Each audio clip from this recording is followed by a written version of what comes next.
গণতন্ত্রে বিশ্বাসী একটা মানুষ।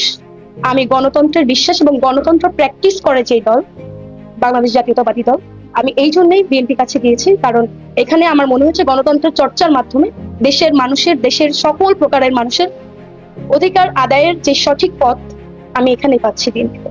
রাজনীতি বিষয়টা আসলে কি? রাজনীতি, আমার ব্যক্তিগত পরিচয় যদি আমি আপনাকে বলি, আমি একজন মানবাধিকার কর্মী, আমি একজন সমাজকর্মী, আমি একজন নারী অধিকার কর্মী। তো আমার কাছে আমার যে বিষয়গুলো ছিল এতদিন, আমি মাঠ পর্যায়ে, আমি তৃণমূল পর্যায়ে, আমি নারীর অধিকার নিয়ে, আমি মানবাধিকার নিয়ে, আমি নারী ও শিশুর অধিকার নিয়ে বিগত 8 বছর ধরে কাজ করছি।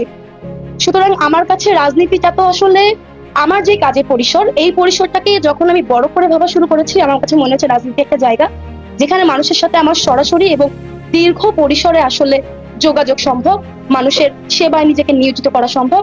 সেই জন্য আমার এই মুহূর্তে রাজনীতিতে আসা।